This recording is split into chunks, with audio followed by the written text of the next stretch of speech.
Imaginen a una muchacha de 19 años. La llevan a través de 3 puestos de control de las SS. Tiembla de miedo. Y de pronto se encuentra en el corazón mismo del refugio alpino de Adolf Hitler. Durante casi 8 décadas, esta mujer guardó silencio.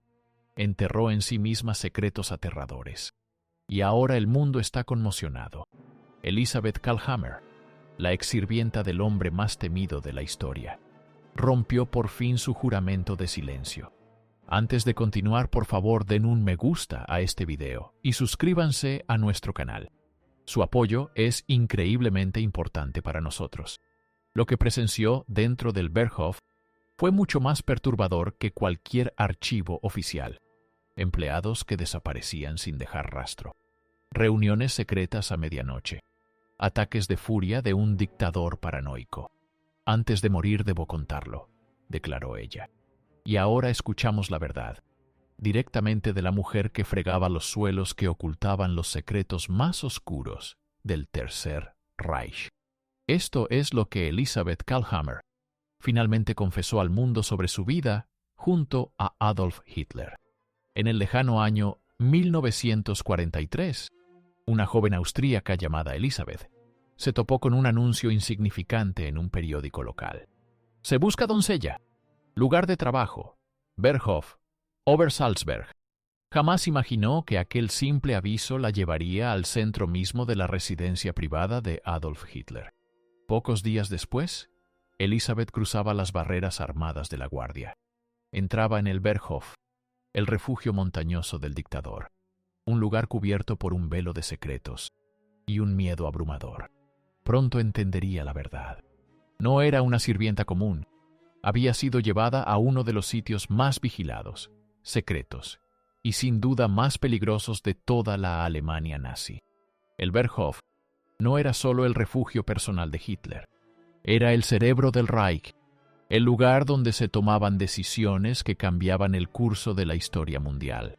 Allí se decidía cuándo invadir Polonia, cómo librar la guerra en el frente oriental y cómo llevar a cabo la solución final al problema judío. Mientras Europa ardía en llamas, Elisabeth Kalhammer, como una sombra, pulía cubiertos de plata, servía té y barría el suelo. A escasos metros de quienes planificaban y ejecutaban un genocidio de dimensiones inimaginables. Me sentí muy incómoda al llegar, confesaría más tarde. Esa sensación, esa opresión, nunca la abandonó. Durante muchos años ni siquiera se atrevió a hablar de ello. La vida en el Berghof era como un sueño surrealista. Los ventanales ofrecían vistas majestuosas de los Alpes. Los salones ostentaban obras de arte robadas. Todo irradiaba una calma y un orden engañosos. Pero bajo esa superficie se escondía un sistema alimentado por el terror puro. Kalhammer fue advertida de inmediato y con claridad. No digas nada de lo que veas, o desaparecerás, como tantos antes que tú. El miedo no era una palabra vacía. Era una realidad palpable. Empleados desaparecían de la noche a la mañana, sin explicación. Las preguntas eran respondidas con un silencio impenetrable. Se te permite pensar, pero no hablar, le advirtió severamente la doncella mayor. Le estaba prohibido mirar a Hitler a los ojos. Su sola presencia alteraba la atmósfera de la casa. Incluso antes de entrar a una habitación, su ira se sentía a través de las paredes, como si las atravesara. Y no era solo la presencia del dictador lo que la inquietaba. Eran los susurros detrás de puertas cerradas, y la certeza de que la gente debía conocer la verdad, aunque eso pudiera costarle la vida. El silencio de Elisabeth Kalhammer duró toda su existencia, pero sus recuerdos jamás se borraron. Muchos se preguntarán, ¿por qué simplemente no se marchó? Pero hay que recordar, Elisabeth era muy joven, y seguramente temía las consecuencias para ella y su familia. Si a eso se suma lo que sabemos de la capacidad de Hitler para fascinar a las personas y arrastrarlas a su ideología, resulta fácil entender cómo una adolescente podía quedar atrapada en aquella fortaleza del miedo. Situado en lo alto de los Alpes bávaros, el Berghof parecía una postal perfecta. Abajo se extendían valles verdes y serenos. Sobre ellos se alzaban montañas nevadas. Desde fuera podía parecer un lugar ideal para trabajar siendo joven, pero por dentro era un sitio de tensión incesante. Elizabeth Kalhammer comprendió muy rápido. Aquella hermosa residencia era también uno de los lugares más paranoicos y peligrosos de la Alemania nazi. El Berghof no era solo la residencia privada de Hitler, era su cuartel de mando, donde se diseñaban estrategias militares. Y en su silencio siniestro se forjaban decisiones políticas letales. La mansión estaba diseñada para el máximo secreto y un control total. Cada sala, cada pasillo, cada comida seguían un protocolo rígido. El despacho de Hitler era absolutamente prohibido. Las puertas de las salas de reuniones permanecían cerradas, guardando tras sí secretos siniestros. Altos jerarcas nazis, Göring, Himmler, Goebbels, iban y venían constantemente. Cada uno traía consigo un aire de miedo y presagio. A Kalhammer, como al resto del personal, nunca le estaba permitido hacer preguntas, pero escuchaban voces apagadas, discusiones febriles tras los muros gruesos, y ella sentía con claridad.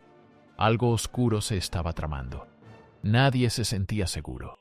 Los guardias vigilaban cada movimiento del personal. A cada doncella se le ordenaba mantener los ojos bajos y la boca cerrada. Nunca hables de lo que veas, ni aquí ni fuera.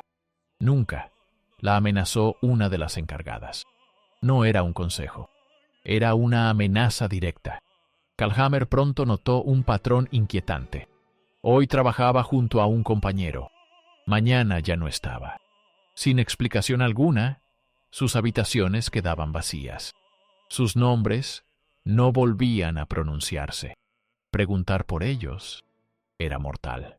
El miedo a desaparecer se convirtió en la principal estrategia de supervivencia dentro de la mansión. La paranoia de Hitler regía la vida diaria. Temía atentados, traiciones y venenos. Toda su comida era probada antes. Solo bebía agua tibia. Las comidas eran estrictamente vegetarianas, preparadas bajo vigilancia absoluta.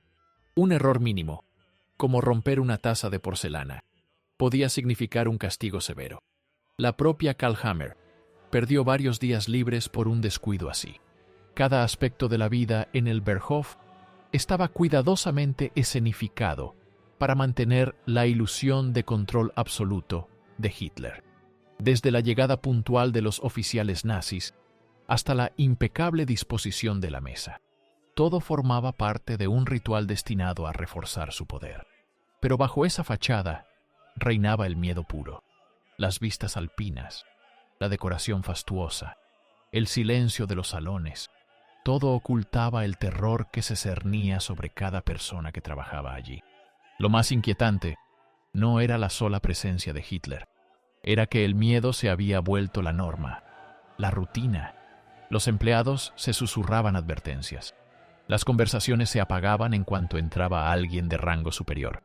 El Berghof no era solo un refugio de Hitler, era una prisión psicológica donde la confianza no existía, y sobrevivir significaba obedecer sin la menor resistencia. Para los de fuera, el Berghof parecía un tranquilo refugio alpino, pero para Elizabeth Kalhammer y quienes trabajaban tras sus muros, era algo muy distinto. Un escenario donde poder y terror convivían, y nadie, ni doncella ni ministro, estaba a salvo de su puño invisible. Elizabeth, sin embargo, estaba en una posición única. Veía a Hitler como el mundo no lo veía, y ahora rompió su silencio sobre quién era en realidad el dictador. Elizabeth Kalhammer nunca habló directamente con Adolf Hitler. Ninguna doncella lo hacía, salvo que llevara años a su servicio. Pero no necesitaba hablarle para comprender quién era realmente. Observaba, escuchaba, y lo que vio destruía por completo la imagen pública del gran orador y gran líder que la propaganda nazi había construido con tanto cuidado.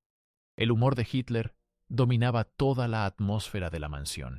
En un momento estaba tranquilo, casi amable. asintiendo cortésmente en el pasillo. Al siguiente, estallaba en gritos e histeria por un objeto perdido o una servilleta mal doblada. Los empleados describían cómo el aire cambiaba en la casa cuando él estaba cerca. Karl Hammer recordaba. Podía sentirlo incluso antes de que entrara en la habitación. Nunca comía carne. Seguía una dieta vegetariana estricta. Alegaba problemas de salud, sobre todo con el vaso. La comida se preparaba bajo una supervisión extrema. Y todo lo que consumía era probado antes por mujeres catadoras especialmente asignadas. Sin embargo, Karl Hammer notaba una contradicción. A pesar de sus reglas dietéticas, Hitler tenía debilidad por lo dulce. En secreto, se escabullía a la cocina de noche para disfrutar del pastel del Führer, un postre de manzana y nuez preparado para él, como un niño con un capricho. Tras la fachada de disciplina y control, había un hombre dependiente del poder y de los medicamentos. Su médico personal, el doctor Theodor Morell, le administraba cada día más de 70 sustancias distintas, entre ellas barbitúricos, estimulantes, opiáceos e incluso colirios con cocaína. Las drogas solo agravaban su conducta, le temblaban las manos, sus pensamientos eran caóticos, sus ataques de furia alcanzaban niveles extremos. Karl Hammer vio cómo su rutina giraba en torno a la apariencia y la influencia. Dormía hasta tarde. A veces se levantaba muy pasado el mediodía. Las mañanas estaban ocupadas en sesiones informativas con precisión militar. Las tardes se dedicaban a la propaganda, revisando películas y discursos, escogiendo cada detalle. Las noches eran su teatro, proyecciones, música y recepciones sociales bajo control estricto. Y aún con esa rutina, su paranoia nunca dormía. Creía que había espías en todas partes. Rechazaba leer algo que no hubiera sido aprobado por su círculo más cercano. Cualquier invitado que dijera algo interpretado como crítica desaparecía para siempre. Karl Hammer y otros aprendieron a volverse invisibles, sombras silenciosas en el mundo privado del dictador, cuidando de no añadir nada a su ira. Pero ahora, Elisabeth Karl Hammer por fin reveló su verdad al mundo. No vio a un genio ni a un líder. Vio a un hombre quebrado bajo sus propias ilusiones, sostenido únicamente por el miedo y las drogas. Un hombre que susurraba órdenes de asesinatos masivos. Y luego, como un colegial, se escabullía a la cocina. Un hombre que proyectaba fuerza, pero vivía en miedo constante a ser envenenado o traicionado por sus propios sirvientes. No era el Hitler de los libros de historia. Era el Hitler oculto tras el mito, desenmascarado por la doncella que lo vio todo. Eva Braun, la dueña en la sombra. Pero a ojos de Elisabeth, había otro habitante del Berghof, que tenía un poder igual o incluso mayor, aunque pocos lo comprendieran. Para el mundo exterior, Eva Braun casi no existía. Apenas era fotografiada. Nunca se la mencionaba en los comunicados oficiales. Estaba completamente ausente de la imagen pública de Hitler. Pero dentro del Berghof, Elisabeth Karl Hammer la veía de otro modo. Una mujer que siempre estaba presente, siempre observaba, y estaba mucho más implicada de lo que la gente sospechaba. Eva Braun no era solo una compañera. Dirigía toda la casa. El personal la saludaba con un sonoro «Heil, mi señora», y ella se comportaba como la dueña absoluta, aún sin estar casada todavía con Hitler. Diseñaba personalmente los uniformes de las doncellas, decidía qué habitaciones debían limpiarse, y supervisaba cada evento social. Incluso repartía personalmente los regalos de Navidad, lana, para que las doncellas tejieran calcetines para los soldados en el frente. Para el personal, ella parecía agradable, incluso amistosa. Karl Hammer recordaba: Eva Braun siempre fue cordial conmigo. Hablaba con las chicas jóvenes, preguntaba por sus familias y sonreía en los pasillos. Pero esa amabilidad tenía un propósito. Era medida, calculada. Todos sabían que cualquier cosa dicha a Eva podía llegar hasta Hitler. Ella observaba todo, las relaciones entre los empleados, los cambios de humor, cualquier cosa que se saliera de lo normal. Cuando la ira de Hitler se volvía demasiado fuerte, Eva intervenía, no para proteger a las víctimas, sino para calmarlo. Redirigía su furia como alguien entrenado para manipular una bomba a punto de estallar. Sin embargo, Elizabeth lo afirma con absoluta claridad. Eva Braun no era amiga del personal. Su simpatía era una máscara, un modo de vigilar. Aunque Elizabeth nunca tuvo problemas personales con su patrona, sentía un miedo constante. Ella y otros comprendieron pronto que Eva Braun no era prisionera en el mundo de Hitler. Ella había elegido estar allí y prosperaba en él. Vivía rodeada de lujo mientras millones pasaban hambre. Las joyas que lucía, los vestidos de seda que mostraba con orgullo. Muchos habían sido robados a mujeres judías asesinadas. Los manjares que comía estaban a años luz de las raciones miserables que recibía la mayoría de los ciudadanos alemanes. Asistía a reuniones con los altos funcionarios nazis. Escuchaba las discusiones sobre estrategias militares y la aniquilación de los judíos. Tal vez no diera órdenes, pero estaba allí. Sabía lo que ocurría y callaba. Elizabeth mantenía siempre la cortesía porque Eva Braun no era una mujer con la que convenía enemistarse. Su papel nunca fue oficial, pero su influencia resultaba innegable. Era el borde suave de un mundo brutal, la que hacía habitable la residencia para el personal, mientras protegía al hombre responsable de una devastación mundial. Para el público, era invisible. Para quienes estaban dentro del Berghof, era un poder en sí misma. Silenciosa, observadora, peligrosa. Para Elizabeth Kalthammer, Eva Braun era la contradicción que definía el Berghof, cálida en apariencia, pero leal al régimen más oscuro de la historia moderna. Y ahora, la antigua doncella quiere que el mundo sepa lo que ocurrió en el Berghof. Durante décadas, Elizabeth Kalthammer nunca contó la historia completa de su estancia allí, ni a vecinos, ni siquiera a familiares cercanos. El miedo sembrado en su adolescencia la persiguió hasta la vejez. Hablar en voz alta parecía peligroso, incluso después del fin de la guerra. Le advirtieron en cuanto llegó. Revelar cualquier detalle de la vida en la residencia privada de Hitler tendría consecuencias graves. «Usted está aquí para trabajar, no para hablar», le dijo un guardián. No era solo una norma, era una amenaza respaldada por ejemplos reales. Empleados que hacían preguntas o hablaban demasiado. Simplemente desaparecían. Kalthammer aprendió pronto. Callar era condición de supervivencia. Tras la guerra llegó la vergüenza. Aunque nunca tuvo un papel político ni participó en la política nazi, había trabajado para Hitler. Ese simple hecho la marcaba para siempre. Incluso cuando regresó a una vida normal en Austria, temía el juicio, la incomprensión y la atención indeseada. Así que enterró sus recuerdos y durante años rechazó entrevistas. Yo era solo una sirvienta, decía. No sabía lo que pasaba afuera, pero en el fondo sí lo sabía. Había visto lo que el mundo necesitaba comprender. Las conversaciones a puerta cerrada, los empleados que desaparecían, los arrebatos emocionales de Hitler. La noche en que escuchó las voces, Goebbels, Himmler, Hitler, discutiendo en pánico sobre decisiones en los campos. Y aún así, permaneció en silencio. Solo cuando alcanzó casi los 100 años, algo cambió. Al reflexionar sobre su vida, comprendió que ser testigo conlleva una gran responsabilidad.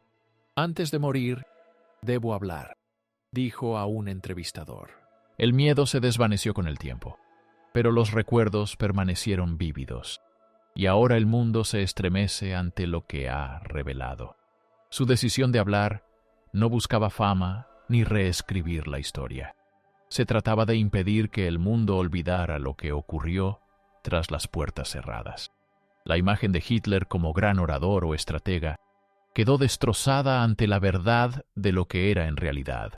Un tirano paranoico, adicto a las drogas, rodeado de silencio y secretos.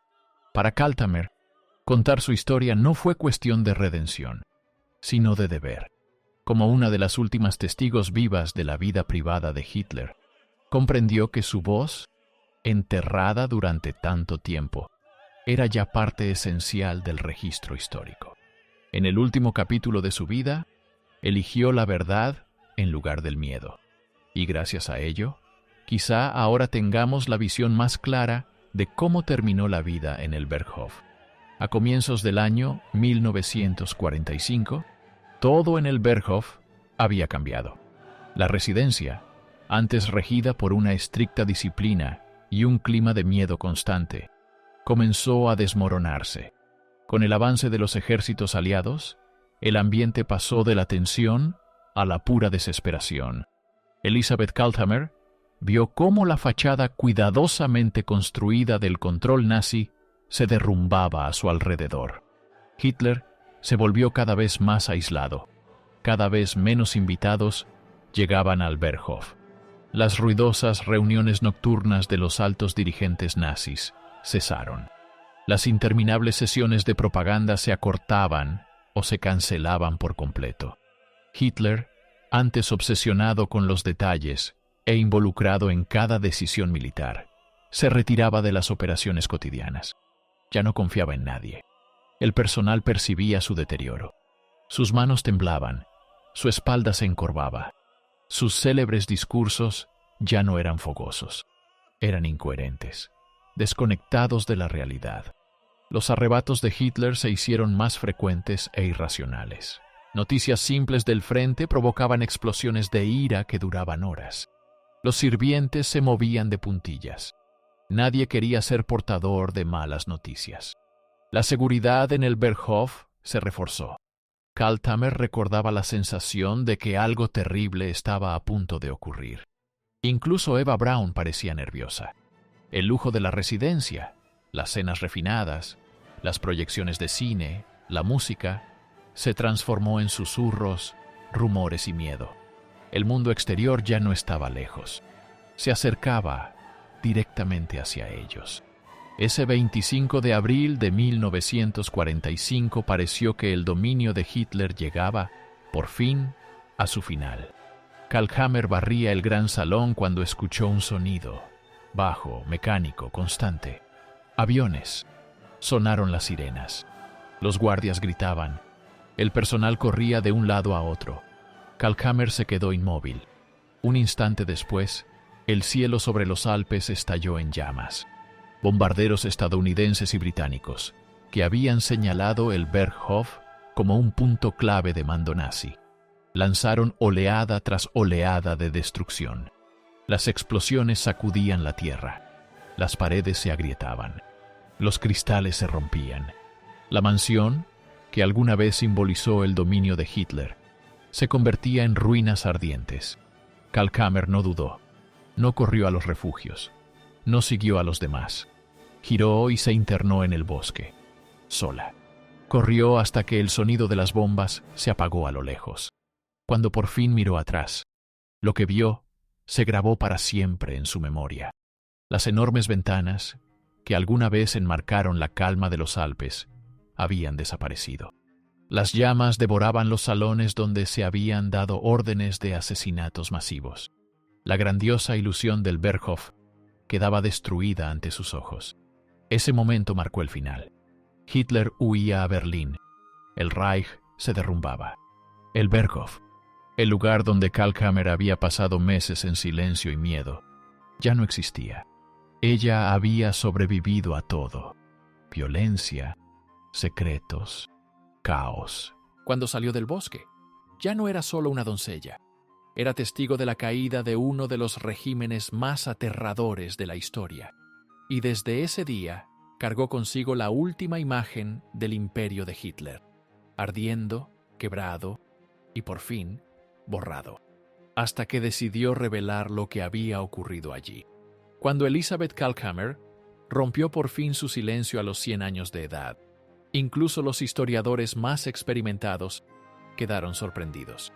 Su relato no solo confirmó sospechas previas, Reveló detalles cruciales sobre la vida en el círculo más cercano a Hitler, que habían permanecido ocultos durante décadas.